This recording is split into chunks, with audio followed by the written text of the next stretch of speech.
నమస్కారం వార్తలకు స్వాగతం. ముందుగా ముఖ్యాంశాలు. భాజపా అగ్రనేత మాజీ ఉప ప్రధాని ఎల్కే అద్వానీకి భారతరత్న.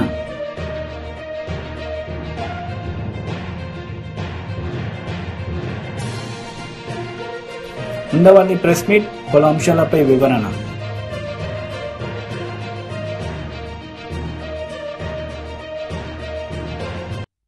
భాజపా అగ్రనేత మాజీ ఉప ప్రధాని ఎల్కే అద్వానీకి కేంద్ర ప్రభుత్వం దేశ అత్యున్నత పౌర పురస్కారం భారతరత్నతో గౌరవించింది. ఆయనకు భారతరత్న ఇస్తున్నట్లు ప్రధాని మోదీ ట్వీట్ చేశారు.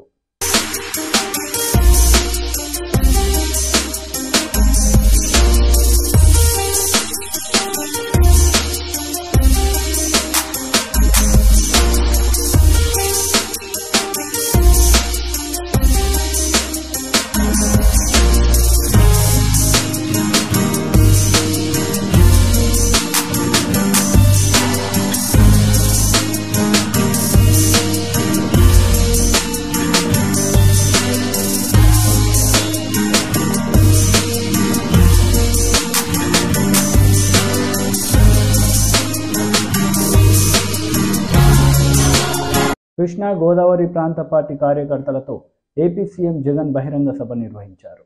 ఈ సందర్భంగా పలు అంశాలపై ఆయన మాట్లాడారు. జగనన్న ఉంటేనే సాధ్యము అని చెప్పి ప్రతి ఇంటికి వెళ్ళి చెప్పాలి.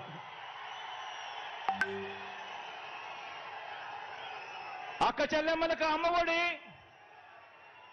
అక్క చెల్లెమ్మలకు అమ్మఒడి, ఆ అక్క చెల్లెమ్మలకు చేయూత, కాపు నేస్తం, ఈబీసీ నేస్తం కొనసాగాలన్నా, సున్నా వడ్డీ అక్క చెల్లెమ్మలకు రావాలన్నా,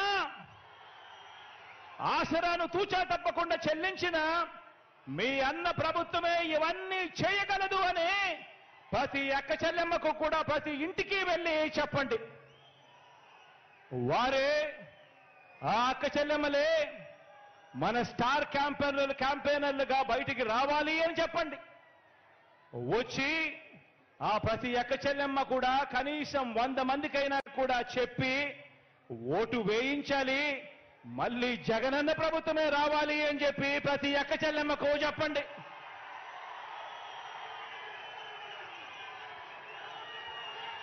$31 లక్షల ఇళ్ల పట్టాలు ఇచ్చి నా అక్క చెల్లెమ్మలు సంతోషంగా ఉండాలని, ఆ అక్క చెల్లెమ్మలకు 31 లక్షల ఇళ్ల పట్టాలిచ్చి మనం ప్రారంభించిన 22 లక్షల ఇళ్ల నిర్మాణంతో పాటు ప్రతి ఒక్క పేద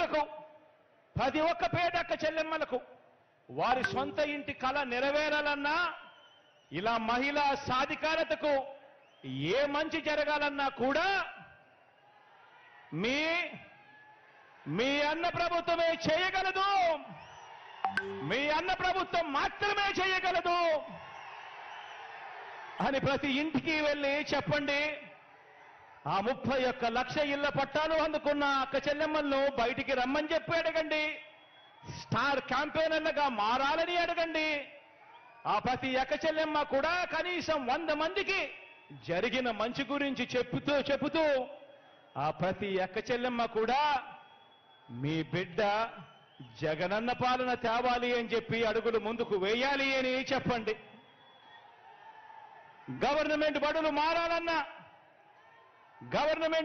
మారాలన్నా, ఇంగ్లీష్ మీడియం చదువులు ఆ గవర్నమెంట్ బడులలో రావాలన్నా, ప్రతి క్లాస్ రూమ్లోనూ డిజిటల్ బోధనతో మొదలు ప్రతి పిల్లాడు చేతిలోనూ ట్యాబులు, మీ ఇంటికి ఆ పిల్లాడు ఆ ట్యాబులు పట్టుకొని రావాలన్నా, పెద్ద చదువులకు ఆ పిల్లలకు 100% ఫీజు రీయింబర్స్మెంట్ ఇచ్చే విద్యా దీవెన, వసతి దీవెన ఇవ్వాలన్నా, ఆ పిల్లల తలరాతలు మార్చే అంతర్జాతీయ చదువులు మీ పిల్లలకు అందాలన్నా మీ అన్న ప్రభుత్వం మాత్రమే చేయగలదని ఇంటింటికి వెళ్ళి చెప్పండి. ఆ పిల్లల తల్లిదండ్రులంతా మంచి చేస్తున్న మనందరి ప్రభుత్వానికి అండగా నిలబడాలని, ప్రతి ఒక్కరూ కూడా స్టార్ క్యాంపెయినర్లుగా బయటికి రావాలని, వచ్చి ప్రతి ఒక్కరూ కూడా 100 మందికి జరిగిన మంచి గురించి చెప్పాలని, మళ్ళీ జగనన్ననే ముఖ్యమంత్రిగా చేసుకోవాలి అని ప్రతి ఆ ఇంట్లో ఉన్న ఆ ప్రతి తల్లిదండ్రికి కూడా చెప్పండి. ఆ గ్రామాలలో ప్రతి రైతు Janasena PSC chairman Nadendla Manohar media సమావేశం నిర్వహించారు. ఈ సందర్భంగా పలు అంశాలపై ఆయన మాట్లాడారు. నేనేదో బుకాయించినట్టు వీటన్నిటికీ విరుద్ధంగా వాస్తవాలు వాళ్ళ దగ్గర ఉన్నట్టు వాళ్ళు చెప్పుకుంటూ వచ్చారు. అసలు పత్రికా విలేకరులు అందరినీ ఆహ్వానించి సమావేశం ఏర్పాటు చేసి ప్రభుత్వాన్ని మేము కొన్ని డిమాండ్స్, కొన్ని ప్రశ్నలు అడిగినప్పుడు ప్రభుత్వం నుంచి స్పందన రావాలి. కానీ ఈ పత్రికకి దానికి ఏం సంబంధం? వాళ్ళు ఎందుకు ఫ్యాక్ట్ చెక్ చేస్తున్నారు? ఫ్యాక్ట్ చెక్ చేసే అధికారం ప్రత్యేకంగా ఆ పత్రికకి ఎందుకు ఉంది? ఈనాడులో ప్రచురించినంత మాత్రాన పాపం రామోజీరావు గారు చేసిన తప్పేంటి దీంట్లో? ఆయన గురించి ప్రస్తావించడం. మీరు డిబేట్కి రండి. జనసేన పార్టీ తరఫున నాదెండ్ల మనోహర్ మీతో సిద్ధంగా ఉన్నాడు డిబేట్ చేయడానికి. వివరాలతో సహా నేను మాట్లాడతాను. మేము చేసే ప్రయత్నం కూడా గత సంవత్సరం నుంచి మేము ప్రత్యేకంగా ప్రభుత్వంలో జరుగుతున్న పరిపాలన పైన చాలా లోతుగా అధ్యయనం చేసి స్పష్టమైన వివరాలతోటి మేము ఎందుకు చెప్తున్నామంటే, ప్రభుత్వంలో ఉన్న కొంతమంది పెద్దలు పాపం 30 సంవత్సరాలు 28 సంవత్సరాలు ప్రభుత్వంలో వాళ్ళు పనిచేసిన వ్యక్తులు, సీనియర్లు, వాళ్ళందరూ ఈ వ్యవస్థ చూసి భయపడి ఆందోళనతోటి, ఆవేదనతోటి రేపటి రోజున ఏమైపోతుంది మన రాష్ట్రం అనే ఒక బాధతోటి వాళ్ళు సమాచారం కొంతవరకు అందిస్తూ ఉంటే, మేము ప్రభుత్వంలో ఒక మార్పు వస్తుంది, బాధ్యతతోటి వ్యవహరిస్తారు, పరిపాలన ఇప్పుడైనా సక్రమంగా చేస్తారేమో అనేది ఒక ప్రయత్నం జనసేన పార్టీ చేస్తూ వస్తుంది. రాసిన ఆర్టికల్ వెనక నేను గతంలో కూడా చెప్పా, పౌరులు మన రాష్ట్రంలో ఆవేదనతోటి ఒక పబ్లిక్ ఇంట్రెస్ట్ లిటిగేషన్ వేసినప్పుడు గౌరవ హైకోర్టు బెంచ్ అంటే చీఫ్ జస్టిస్ పీకే మిశ్రా గారు, అదేవిధంగా ఆనరబుల్ హైకోర్టు జడ్జి సోమయాజులు గారు వాళ్ళు చేసిన అబ్జర్వేషన్స్ ఆ రోజు ఏంటంటే, ఇది ఒక కొత్త సర్వీస్ మీరు క్రియేట్ చేస్తున్నారా, కొత్త క్యాడర్ మీరు క్రియేట్ చేస్తున్నారా, దేనికి ఈ సలహాదారులు, ఇంతమంది సలహాదారులు మీరు ఎందుకు అపాయింట్ చేస్తున్నారు, ఎక్స్ట్రా కాన్స్టిట్యూషనల్ అథారిటీగా మీరు వీళ్ళని తీసుకొస్తుంటే ఇది చాలా ప్రమాదకరమైన ప్రెసిడెంటు అని చాలా స్పష్టంగా వాళ్ళు అబ్జర్వేషన్స్ చేసినప్పుడు రాష్ట్ర ప్రభుత్వం లిఖితపూర్వకంగా త్వరలోనే ఒక పాలసీ తీసుకొస్తాం, మేము అడ్వైజర్స్ ఇప్పటి నుంచి మేము అపాయింట్ చేయకుండా వివిధ శాఖలకి మంత్రుల కోసమే మేము అడ్వైజర్స్ని అపాయింట్ చేస్తామని వాళ్ళు అఫిడవిట్ ఫైల్ చేశారు. కానీ వీళ్ళు ఎక్కడ దాన్ని పాటించారు చెప్పండి? గత నెలలోనే మీరు చూశారు, కొత్తగా మరి ఇంకొక అడ్వైజర్ని అపాయింట్ చేశారు. ఇదే పత్రికల్లో పనిచేస్తున్న ఒక సీనియర్ విలేకరి మిత్రుడు, అతన్ని మళ్ళీ అడ్వైజర్గా అపాయింట్ చేశారు. మరి ఇది హైకోర్టు ఆర్డర్ని ఉల్లంఘించినట్టు కాదా? హైకోర్టు అబ్జర్వేషన్స్ మీరు అగౌరవపరిచినట్టు కాదా? మీరు వాదించేది ఏంటి? ఎందుకు మీరు ఈరోజు ఎస్టాబ్లిష్ చేయడానికి మీరు చేస్తున్న ప్రయత్నాన్ని మీరు బుకాయింపు అంటారు? వాస్తవంగా మీది బరి తెగింపు. మీరు బరి తెగించి ఇష్టానుసారంగా మీరు చేసుకుంటూ పోతుంటే ఎంతోమంది ఆవేదనతో ఎందుకు వదులుతారు? సమాచారం బయటకు వస్తుంది. అసలు ఇన్ని రోజుల నుంచి చీకటి జియోలు తీసుకొచ్చి వీటిని కాన్ఫిడెన్షియల్ అని చెప్పి మీరు బయట పెట్టకుండా, ఎవరికి తెలియకుండా మీరు దాచిపెడితే రాకుండా ఎట్లా ఉంటాయి ఏదో ఒక రోజున? ఈరోజు 2 ఉదాహరణలు ఇస్తాను నేను, ఎందుకంటే ఇది అధికారికంగా ప్రభుత్వం నుంచి ఎటువంటి సమాచారం రాలేదు కాబట్టి నేను అధికారికంగా 2 విషయాలు మీకు ప్రస్తావించి ఈ రాష్ట్ర ప్రజలకి ఒక నమ్మకం కల్పించడానికి కోసం ఒక ప్రయత్నం. ఎందుకంటే మొన్న మేము పెట్టిన సమావేశంలో చెప్పిన అంశాల గురించి ప్రస్తావిస్తాను కాబట్టి నేను చెప్పాలి. మొట్టమొదటిది, అసలు ఈ లెక్కల్లో ఎంత డొల్లతనం ఉందో వాళ్ళు చెప్పిన దాంట్లో దయచేసి మీరందరూ గమనించాలి. సాక్షి పత్రికలో ఈరోజు రాసిన ఫ్యాక్ట్ చెక్ వాళ్ళు ఏమన్నారంటే, ఈ సంవత్సరం బడ్జెట్లో 29 కోట్ల రూపాయలు 61 లక్షల రూపాయలు కేటాయించాం ఈ అడ్వైజర్స్ అని చెప్తున్నారు. అదే వైఎస్ఆర్సీపీ అధికారికంగా ఇష్యూ చేసిన ట్విట్టర్లో వాళ్ళు పెట్టిన పోస్ట్లో పాలి సంసద్ ఖేల్ మహాకుంభ్ కోసం ప్రధాని మోదీ ప్రసంగించారు. ఈ సందర్భంగా గ్రామాల్లో, పాఠశాలలో, యూనివర్సిటీలో ఆడి ఇంటర్నేషనల్ ఆటగాళ్లుగా ఎదిగిన వాళ్లను ప్రశంసించారు. सभी खिलाड़ियों को बहुत बहुत बधाई। खेलों में हार तो कभी होती ही नहीं है। खेल में या तो आप जीतते हैं या तो खेल में आप सीखते हैं। इसलिए मैं सभी खिलाड़ियों के साथ ही उनके जो कोच वहां उपस्थित हैं, जो परिवारजन वहां मौजूद है, उन सभी को भी अपनी शुभकामनाएं देता हूं। साथियों, सांसद खेल महाकुंभ, उसमें जो उत्साह दिख रहा है, ये जो आत्मविश्वास नजर आ रहा है, आज हर खिलाड़ी की, हर युवा की पहचान ये उत्साह, ये उमंग, ये जोश बन चुका है। आज खेलों के लिए सरकार की भी वही स्पिरिट है जो मैदान पर खिलाड़ी की होती है। हमारे खिलाड़ी हमेशा से चाहते थे कि उन्हें ग्राउंड लेवल पर ज्यादा से ज्यादा खेलने का मौका मिले। वो अपने गांवों में खेले, अपने स्कूलों में खेले, उन्हें यूनिवर्सिटीज में और फिर आगे नेशनल इंटरनेशनल खेलने का मौका मिले। खिलाड़ियों की इस भावना को आज भारतीय जनता पार्टी सांसद खेल महाकुंभ से बहुत मदद मिलती है। मैं भारतीय जनता पार्टी की इस बात के लिए विशेष सराहना करूंगा कि वो अपने सांसदों के माध्यम से ऐसे खेल महाकुंभ करवा रही है और ये सिलसिला पिछले कई वर्षों से अनवरत चला आ रहा है। बीजेपी सांसद खेल महाकुंभ ने जिलों में, राज्यों में लाखों लाख होनहार खिलाड़ियों को खेलने का मौका दिया है।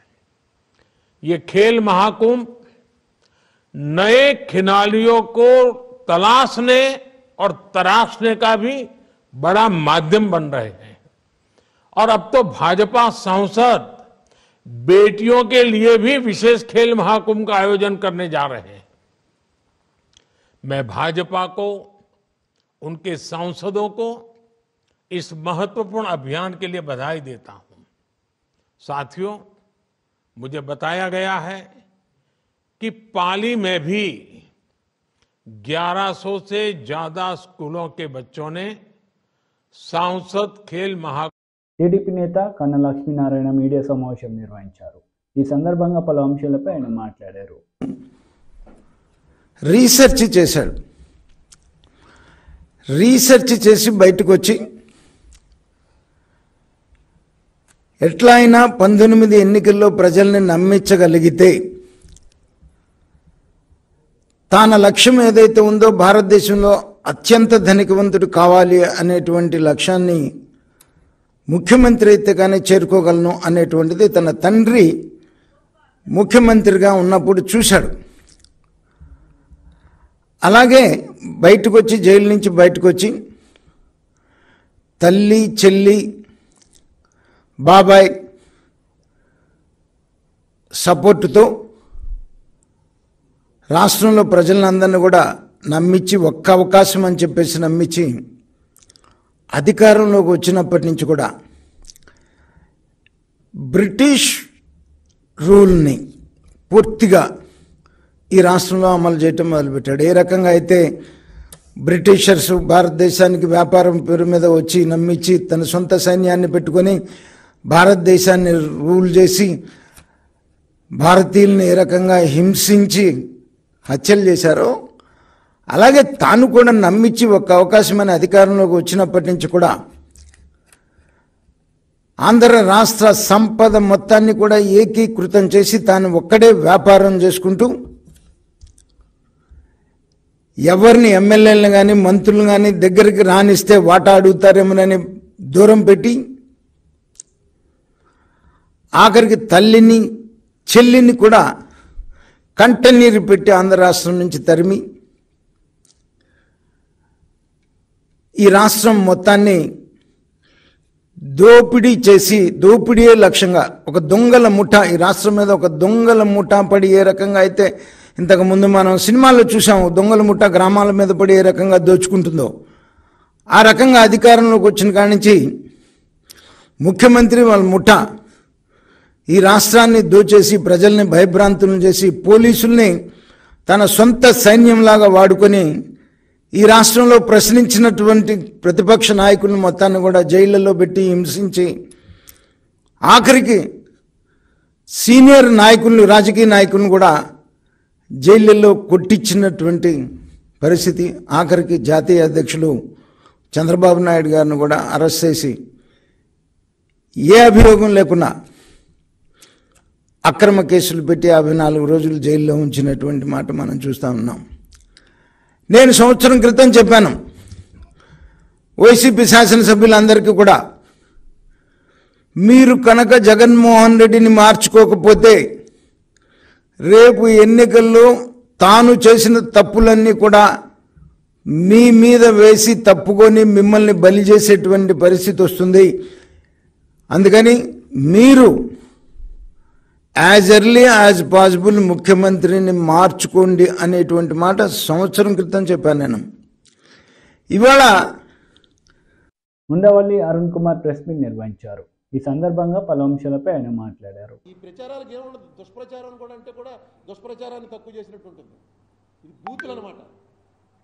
దీన్ని బ్లాస్ఫమీ అంటారు, దైవదూషణ చేసేటువంటి పరిస్థితిలోకి వచ్చారు. దీన్ని అరికట్టాలంటే మిగతా వాళ్ళది ఈవాల్టికి కూడా ఆయనకి 38% వచ్చింది మోడీ గారికి. ఇంకా దాదాపుగా 62% ఆయన చెప్పిన దాన్ని వ్యతిరేకించే వాళ్ళే ఉన్నారు. వీళ్ళందరూ కలవాలి, కలిస్తే అట్లీస్ట్ అపోజిషన్ బలంగా ఉంటే దేశానికి మంచిది. లేకపోతే వన్ సైడ్ అయిపోతుంది. మిగతా వాళ్ళకి నిన్న మొన్న నితీష్ కుమార్ లాగా వీళ్ళకేం ఐడియాలజీలు లేవు, అధికారంలో ఉండటమే. బీజేపీకి ఐడియాలజీ ఉంది, అది మర్చిపోకూడదు మనం. బీజేపీ ఐడియాలజీని కౌంటర్ చేయాలంటే వీళ్ళందరూ ఐడియాలజీతో కలవాలి. ఇది తప్పు, ఇది అన్ని మతాలకి సంబంధించిందే హిందూ దేశం. దీన్ని హిందుస్థాన్ అనే పిలుస్తారు. మనం ఇండియా భారత్ అంటాం, కానీ మీరు పాకిస్తాన్ వెళ్ళినా, ఆఫ్ఘనిస్తాన్ వెళ్ళినా, ఈ చుట్టుపక్కల కంట్రీస్లో ఏ వెళ్ళినా సరే వాళ్ళు ఏం పిలుస్తారు? దీన్ని హిందుస్థాన్ అనే పిలుస్తారు. ఈ స్థాన్, ఇంతకుముందు కూడా చెప్పాను, స్థాన్ అనే పేరు ఉన్నటువంటి దేశాలన్నీ కూడా మన దేశాలే. స్థాన్ అంటే అది సంస్కృత పదం, ఇంకే లాంగ్వేజ్లో లేదు. హిందుస్థాన్, ఆఫ్ఘనిస్తాన్, కజకిస్తాన్, పాకిస్తాన్, ఈ స్థానాలన్నీ ఒకప్పుడు మనమే అనమాట. అంటే మనం అంటే మన అధికారంలో ఉన్నామని కాదు, హిందువులే ఉండేవారు. ఇవాళ అవన్నీ ఇస్లాంలోకి మారారు. మారితే ఇప్పుడు ఆడ కాశ్మీర్ వెళ్ళి చూస్తే మొత్తం అందరూ బ్రాహ్మలే, కాశ్మీరీ ముస్లిమ్స్ అందరూ బ్రాహ్మలే. మీకు ఇంకా విచిత్రమైన విషయం, మొన్న మేము కంబోడియా వెళ్ళాం, అక్కడ గుడి చూద్దామని. Cambodia Angkor Wat temple. ఆ టెంపుల్ ఏంటి? హిందూ టెంపుల్, తర్వాత బౌద్ధం మారింది. ఇప్పుడు అక్కడ పూజలు చేస్తున్నారు. మొన్న 4-5 ఏళ్ల క్రితం మా ఫ్రెండ్ వెళ్తే పూజలు లేవు, పూజలు ప్రోహిబిటెడ్ అని రాసి ఉంటుంది. ఇక్కడ వాళ్ళే పూజలు చేస్తున్నారు. అంతకన్నా ఆశ్చర్యకరమైన విషయం, థాయిలాండ్ బ్యాంకాక్ అని ఒకటి ఉంది. అదేంటంటే సెక్స్ క్యాపిటల్. బ్యాంకాక్ వెళ్ళే వాళ్ళ మసాజులు చేస్తారని, ఆ మసాజుల్లో స్పెషల్ మసాజులు ఉంటాయి. వాటికి ఏంటంటే సెక్స్ ఫ్రీ అక్కడ, దాని మీద బ్యాన్ లేదు. ఆ కంట్రీ పేరు చెప్పగానే మనకు గుర్తొచ్చేది సెక్సే. మేము వెళ్ళింది ఏంటి, పిలిగ్రిమేజ్లో వెళ్ళాం. ఎయిర్పోర్ట్లో ఇలా చూడగానే ఆశ్చర్యపోయింది, ఇది ఏంటి ఇండియాలో ఇండియన్ ఎయిర్పోర్ట్, ఇండియన్ ఎయిర్పోర్ట్లో కూడా ఎలాంటిది ఎక్కడ చూడలేదే అని. పెద్ద విగ్రహం, ఈ గది అంత విగ్రహం ఉంది. ఈ గది కాదు, ఈ మొత్తం ఈ కాంప్లెక్స్ అంత విగ్రహం, పెద్ద విగ్రహం. మీకు కావాలంటే వాట్సాప్లో పంపిస్తాను. క్షీరసాగర మదనం. ఒకవైపు ఏమో రాక్షసులు బట్టులు లాగుతున్నారు, ఒకవైపు ఏమో దేవతల బట్టులు లాగుతున్నారు. దేవతలకు ఏవో కిరీటాలు పెట్టారు, రాక్షసులకి ఏవో కోరలేవో పెట్టారు. మధ్యలో శ్రీ మహావిష్ణువు కూర్మావతారం గోల్డ్ కలర్లో క్షీరసాగర మదనం పెద్దది ఉంది. ఏంటి అక్కడ ఆ దేశంలో 1% కూడా హిందువులు లేరు. వార్తలు ముగించే ముందు ముఖ్యాంశాలు మరోసారి.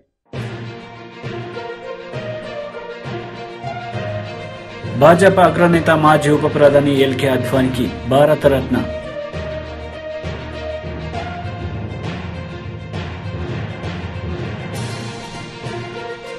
ఉండవల్లి ప్రెస్ మీట్, పలు అంశాలపై వివరణ.